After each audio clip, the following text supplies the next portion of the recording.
I'm looking at the time. I'm saying we're 10 seconds in. I like to wait because I know it's really 15. 15 seconds in, we're on every channel. We're broadcasting to 17 channels, 6 YouTube channels, and we're broadcasting to 6 Facebook channels. We're on DLive. We're on Trovo. We're on Twitch. We're everywhere in NAYS Garden, and we've got the one and only Matt Dillahunty from the Atheist Experience. Matt, thank you so much for joining us today. Sure, thanks. Happy to be here. He's a former Southern Baptist Christian who is, and correct me if I'm wrong on any of this, who's now the award-winning host of the Atheist Experience on YouTube. He's also seen in podcasts The Line and The Hang Up, and he's you can check him out on all 3 of those podcasts, and you guys should definitely subscribe and click that bell icon so you get notified anytime he goes up. You guys, thanks for joining in the chat. I will be checking your comments, but I've got a lot of questions for Matt. And let me just say this, out of the excitement that I have, I've already learned so much about him in just a few minutes, and I know you guys are going to get a lot out of this interview, so make sure you stick around for the whole thing. All right, Matt, let's go. Let's get with it. All right. You're the president of the ACA. No. Okay, what's up with that? Well, I was the president for like a bunch of years, and then I wasn't, and then I was again, and now I'm not. Okay, and how many members are in that? I don't know what the current membership is, but also the there are changes coming to the way membership works. I think I don't know in the near, how long. We've learned a lot in COVID, but I can't speak on behalf of the ACA right now. I mean, not in any official capacity. I'm still on the board of directors. I'm just kind of curious how big around a kind of like a general estimate kind of number can you give me? I think like dues paid members was in the 200 to 300. But okay. When we host the show and stuff, there's seating for about 25 or 30 in the building, and usually they'll have that filled up and then another 30, 40 people out in the backyard. Depends. Like if something special, like if Seth came down and did a show, I think we had like 150 people at this teeny tiny little building. Do you have any footage during any of your podcasts of the audience? You ever turn the cameras around? No. Okay. I'm happy to take pictures with them, and there's plenty of pictures up there, but not everybody's out, and you can't just turn a camera on people and then have them on the internet as out atheists forever. Right. So I imagine. Hey, what were you doing at that place? I imagine people who've shown up. Right. So I imagine the community is pretty tight. Everybody. Yeah, I mean it's hard. COVID has screwed everything up. I have no idea. Who's still a member? What's going on? Nobody's seen anybody in a year. I've been locked in my house for 13 months, pretty much. You guys could do Zoom chatting. Yeah, there are people who interact. Some of them are doing gaming stuff. There's like little subgroups within there of who hangs out with who. But yeah, right. It's like any other organization. Okay, so some of the questions I have for you are going to be more personal, but I do have some questions. Why? Because I've been watching you for a long time, and I realize I really don't know anything about you, and I'm curious. Oh, that's bullshit. And actually, I've stopped doing any interviews so this will be the last one then, because I stopped doing any interviews that ask about me personally, because I'm not important. The only thing that matters is the mission and what we're doing. That's what I said. That's what I said this whatever morning. You want. Okay, this is the last time, though. Well, I'll answer what I answer. Okay, for some people, believing in the lie of religion that's what I call it. It provides, well-being or comfort to them. Is there a way that you see to remove the lies from religion? Well, remove the lies from religion. Yeah. So the religion goes away then. If all that's left is the truth, then there is no religion. What if you rewrote the Bible? Like I've heard you make comments. I could rewrite the Bible and exclude slavery. Yeah. What if you rewrote the Bible and excluded, or put a little thing that said, this is a story, but it goes like this, like a little, a footnote? I mean, what good would it do for me to rewrite the Bible? We already have a Bible. I can't magic the world into forgetting about the Bible, and if I could, I wouldn't give them a new one. Because for me, any kind of a thing that's based on a lie is unhealthy. So I figured you could just take the lies out of it, wouldn't you still have community and gathering and supporting each other and love and all those other things that religion supposedly has? Yes, but those things already exist outside of religion. So there's no package of those that is religion. Religion is tied to a bunch of potentially dogmatic tenets and rules. And Correct. Okay, so I understand exactly what you mean by that. But when you speak to the people that disagree with you, does it hurt you personally to know that they have this belief that is possibly hurting them? How do you feel about it? Yeah, it hurts your feelings. Well, it's the whole reason I do what I do is to prevent people from hopefully being mired in that forever. Exactly. I was in it for a long time, and now I'm out. Exactly, because you generally have a love for people, and I've noticed that about you. You're tough on callers, and you don't put up with ignorance, and you'll hang up on people, or you'll even curse at them, and I have no problem with that whatsoever. I've watched you. I went back and I watched some of your old videos, and I noticed that you really hadn't evolved too much. You watched some of your very first videos on YouTube, and it's basically like just tuning into a recent one. You're the same guy. You haven't really evolved since YouTube. That's like 11 years.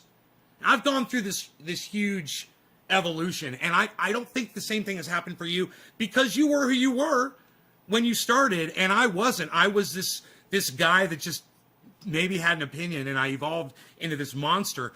But you have not changed, and it hasn't affected you, and I've noticed that. But what, through your podcasting years in the last 11 years, what do you feel has changed you that maybe I wouldn't notice?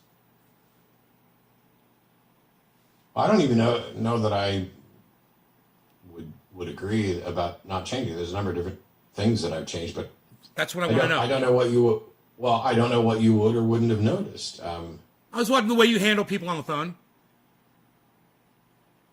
Well, I mean, there have been entire shows where there was no yelling and nothing above an even tone. So what I've done over the past 16 years that I've hosted the show is tried different ways to address this same topic over and over again and try to figure out which ones are effective.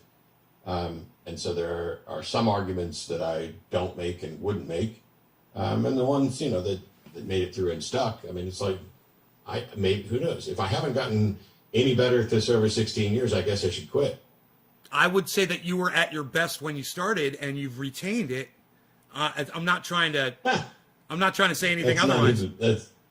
That's ridiculous. Okay. Well, I think you were great. I was getting some background on you, and I wanted to see. I've got a question about before you, converted to atheism, however you want to made the transition, or became enlightened, however you want to phrase it. I don't know what your preference is there. I know that you can argue as a Christian. I literally just watched the podcast of you today when you put on the hat, your Christian hat. I loved it. I was laughing. It was so funny, and I felt bad. I had feelings for the guy that was on the phone with you because he was trying to be on your side, and you were just totally not allowing that to happen. It's like there is a tension that's there that you just want to make it go away so you can get to the message, and I feel the roadblocks and the stumbling blocks when you're having the conversation with somebody and you're not making your points, or they're trying to make other points and not listening to the points that you're making. So your love for people allows you to hang in there for such a long time, and you keep them on the phone for a long time because you give them the ability to try to come around. And I get a lot out of that. Like you said, it's not really reaching the actual person you're talking to. It's the audience that gets it. What kind of feedback do you get from the audience when you are trying to, bring someone into more of a reality? People contact you and say, Matt, I used to be a Christian and now I totally don't believe in it anymore. Thank you. How often do you hear from that? Well, it's not so much a frequency. I mean, it's been thousands and thousands of people over the last 16 years, but I don't know how often. I mean, we're not getting email. Actually, nobody's really sending as much email just in general. Now that we've kind of switched over to messaging and social media, my email volume has gone down dramatically. But where I end up hearing it is not so much anymore in emails, but when I go to an event, you know, I've done this not out of vanity or ego, but when people will ask the question, well, why do you do this? You know, you're not going to change anybody's mind. Is this working? And some people have asked me that when I've been, you know, in front of like 500,000, 3,000 people. And so I'll just do the, okay, you know, I raise your hand and, you know, and how many of you are atheists now because of what we've done on the atheist experience and in the debates? And there will be dozens of people, if not, you know, 100, depending on crowd size, that will do that. So we know the show has had an impact and actually changed minds. It hasn't, you know, changed the world enough. I think I have job security. I mean, except I don't get paid for doing this experience, but I don't think it's going to go away anytime soon. And yet we are trending towards the better. The non-religious numbers are up, and so we know it's having an effect. I just don't get as many individual emails anymore. I saw your interview with Sci-Fi Dan, Sci-Man Dan. I'm sorry, Sci-Fi. I call him that all the time. It drives me crazy that I do that. With Sci-Man Dan, and this was something that you guys discussed. You got into it a little bit. You know, it's the message is so important, and you are getting it out there, and so many other people are working towards that. Religion is so huge. Is it a drop in the bucket, man? Is it a grain of sand on a giant beach? Is that sometimes how it feels to you? I'm not sure I understand. Is what a drop in the bucket? Your voice, your message that you're trying to reach, because there's so many people. The world is too big.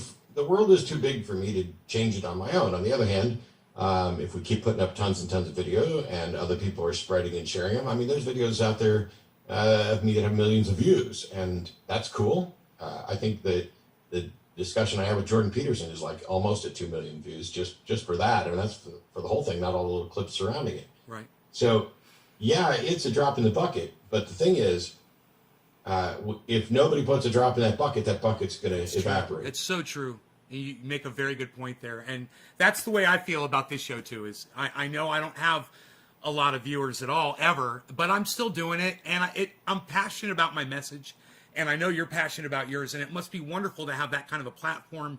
People are listening to you, and I want to ask you, the people that come in and sit with you on your show, the people that you have as co-hosts, a lot of them come from similar backgrounds as you, at different ages and whatnot. But as these people come, and I don't know if you are still co-hosting with a lot of the same people, or how many people you've co-hosted with. I mean, I don't know if it's if you've done like thousands of co-hosts, or if it's just like 10 people. No. What do you get out of those people when you're not on camera with them? When you're off camera, and you guys are just having conversations, what do they bring into your world, your co-hosts? Well, away from the show, I mean, it kind of depends. There are people who've co-hosted the show that I have no real interaction with outside of there. And then there are, you know, the regular co-hosts that are on weekly. Like currently it's Jim, Jenna, and Shannon. Yes, they're great. And Jim and I are friends who have similar interests, both in the philosophy side stuff. We like playing games. He and I will sit around and play crokinole. What's crokinole? What's that? It's a Canadian game that's a dexterity game. It's kind of like a cross between curling and something. It's not a big round thing. Just Crokinole. Okay. I'm practicing to potentially play in the World Championship. It's an open championship, so I can definitely play in it if I just pay my registration fee. But it's the best Dex game ever. Anyway, and you know, so Jenna, all three of them right now have a completely different take on somebody presents a claim to them. what process are they going to use to figure out what we're talking about and how best to respond and how best to think about it. And